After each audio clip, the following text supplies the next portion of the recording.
Hi, my name is Jay with Kick Foosball Tables. First off, I'd like to welcome you to the Kick family. Today I'll be showing you how to properly assemble your Kick 55-inch Onyx foosball table. I hope this instructional video was helpful.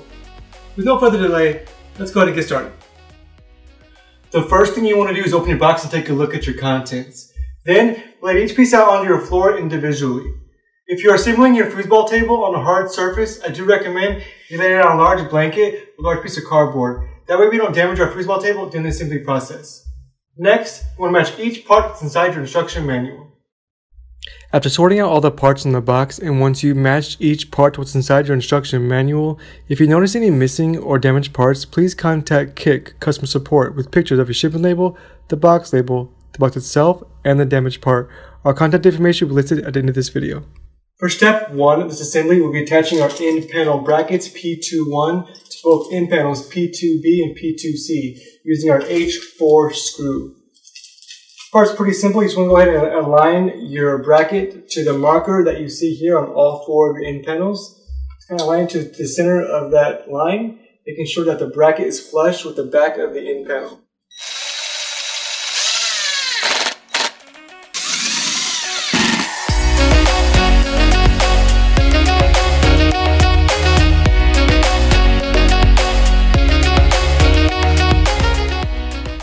For step 2, we'll be attaching our end panels P2B to both side panels P1 using our H3 screw.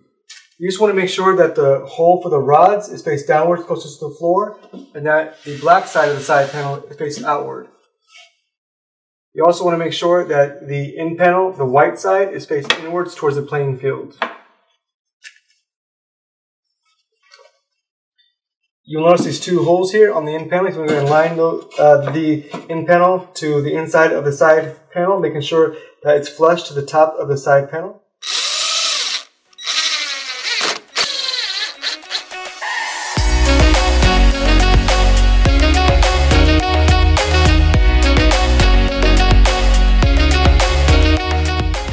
For step 3, we'll be attaching our end panels P2A to both side panels P1 and both end panels P2B using our H4 screw. So we'll go ahead and line up the end panel underneath the assembly, making sure that it's flush to the back inside of the end panel P2B and that the brackets are flush to both side panels P1.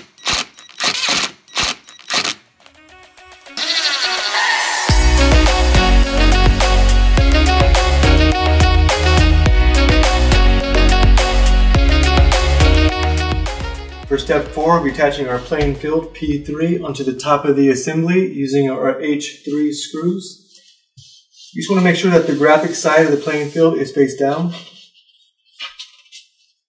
Go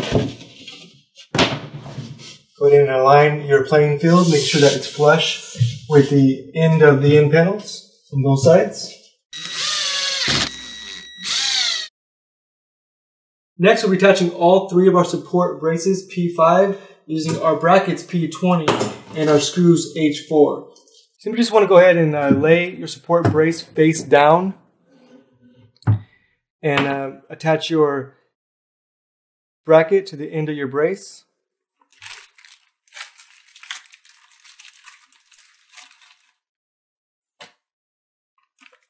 And then secure your screw.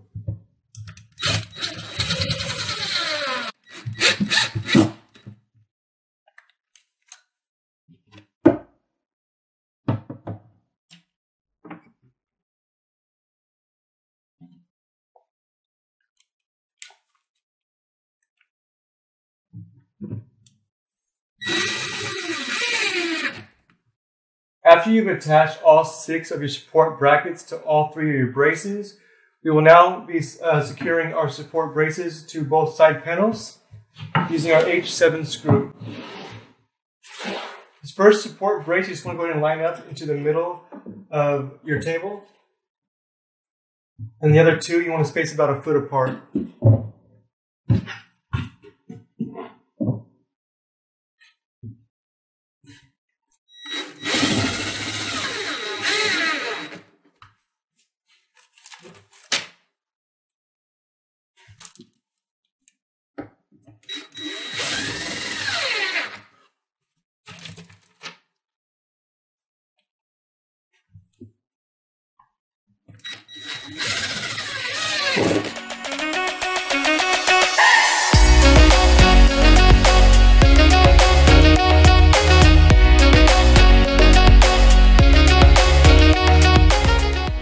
Next, you want to attach all 4 of your P6 brackets to all 4 corners of your playing field and side panel using the H4 screws.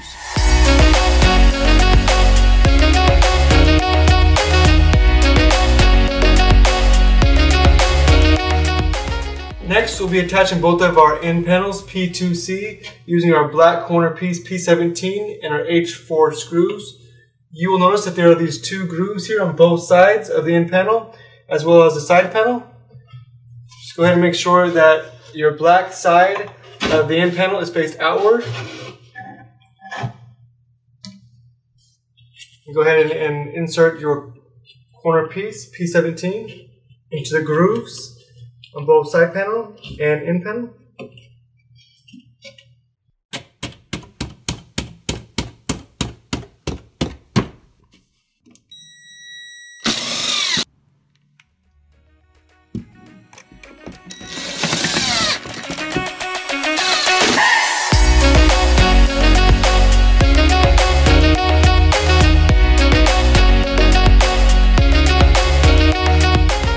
For step 6, we'll be attaching our leg P4 to our table using our H2 washer and our H1 bolt. It does indicate in the manual that there is a crossbar. However, this model table does not have a crossbar, so we'll be skipping that step. One way to determine that you are adding the correct leg to the correct side of the table is you want to make sure you line up both the holes on your leg, both the holes on your side panel and end panel. Once your holes are lined up, go ahead and insert your H1 bolt and your H2 washer.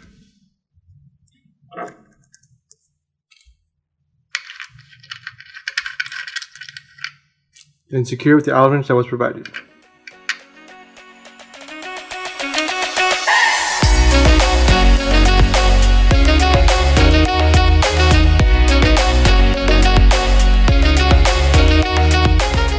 Next, we'll be attaching our goal P12 over the goalie hole on the inside of the end panel. We'll be attaching our goal to the other end panel using our H4 screw. Next, we're mounting our ball catcher over the hole on the side panel using our H2 screw.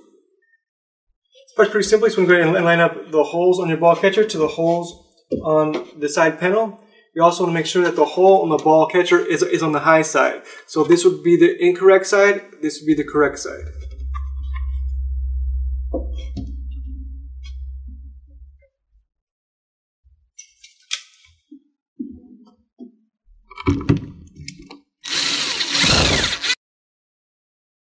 Next, we'll be securing our ball runner P13 between the goal hole and our ball catcher.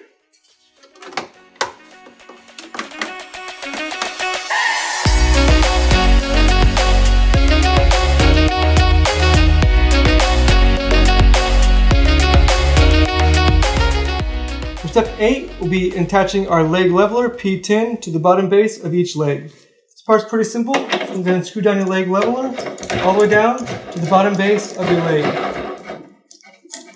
Now the purpose of these leg levelers is to even out your table during play, so that if one side is higher than the other, you actually unscrew these a couple notches to even out your playing field.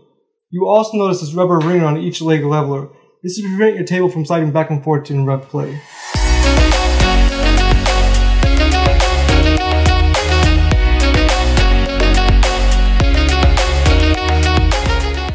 After you've completed attaching all your leg levelers to the bottom base of each leg, you now go to the next step in turning over our table. This is a two-person job, so you need some assistance for this part of the assembly. What you want to make sure is that you don't rest the weight of the table on either of the legs.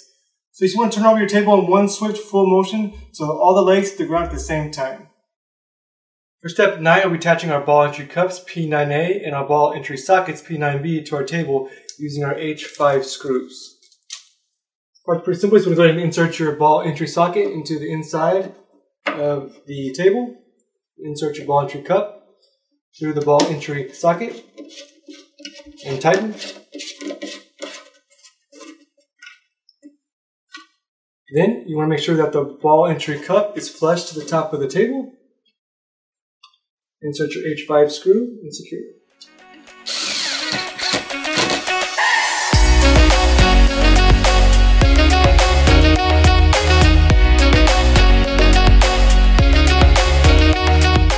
Next, we'll be attaching both of our rod bushings, C10A and C10B, to our table using our A1 tool. And you just want to make sure that your C10A, that the grooves that you see here line up properly to the holes on the side panel. Go ahead and insert your C10B bushing into the outside side panel and secure with your H2 tool.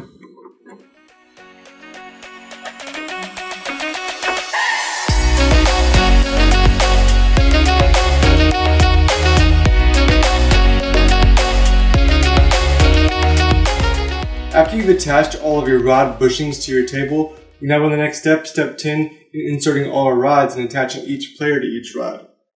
The most important part of assembling a foosball table is making sure that all the rods and players are on the correct position.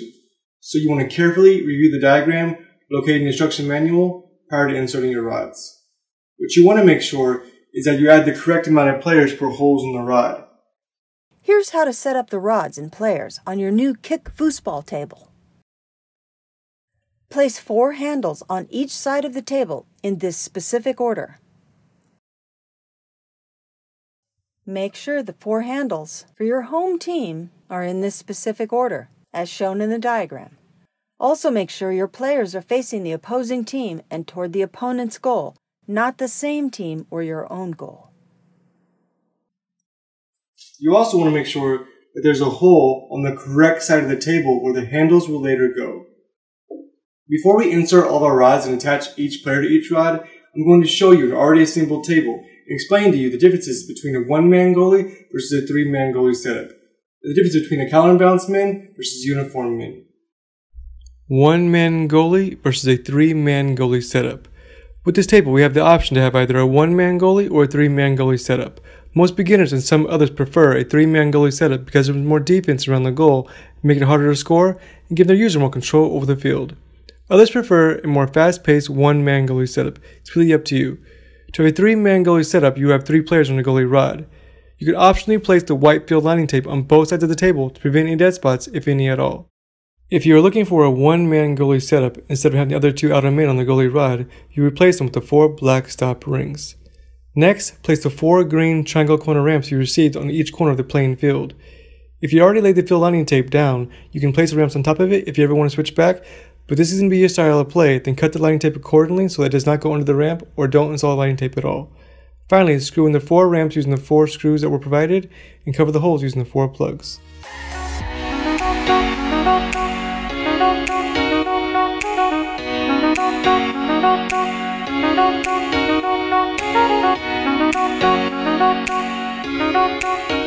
Counterbalance men versus uniform men. With your table, you receive 2 full sets of different style of foosball men. 1 set of uniform hard plastic men, and 1 set of ABS counterbalance men. The uniform men are the plastic men used mostly by beginners. If you keep the players on the rod in a horizontal position, they'll just fall back down to a vertical position. Or if you free spin the rods, they'll just continue on spinning. Whereas the more experienced players prefer the counterbalance men. Counterbalance players mean that there is a weight in the head equal to the weight of the toe. So unlike the uniform men, they will not fall back down into a vertical position and left in a horizontal position, or in any other position. They also don't keep on spinning like the uniform men. This lets the user position the foosball men to their liking or technique. When attaching your players to your rods, you want to note that there's a bumper, a washer. Then you want to add the correct amount of players per holes in the rod.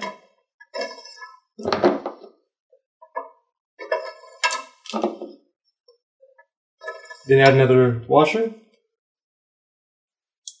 another bumper. You want to complete by sliding through the second hole. Go ahead and line your players up over the holes in the rod. We will be securing our players to our rod using our C6 bolt and our C7 nut. Go ahead and line up the chest of the player to the hole in the rod. Insert your C6 bolt. Hold the bolt in place, turn your player around. Insert your C7 nut to the back of the player. Hold the nut in place, turn the player around, and secure it.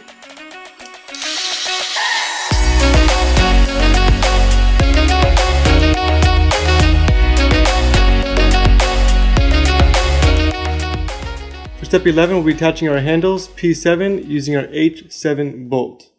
This part's pretty simple. You're going to line up the hole in the handle to the hole in the rod. Insert your H7 bolt and secure. One quick note, these handles are really high quality. Most other companies use really cheap rubber slide-on handles. Also, these rods are semi-hollow, so they are durable enough to rough play, yet light enough to let the player have full control over the rod. If you need any rod lubricant, please contact Kick and we'll send you a free complimentary bottle.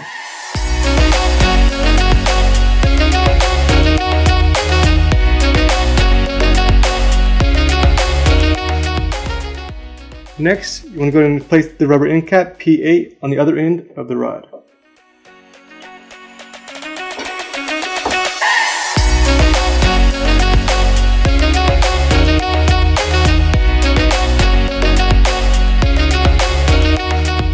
Next, we're attaching both of our slide scores P14 to both end panels using an H6 screw.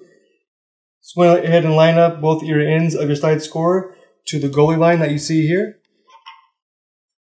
Insert your H6 screw.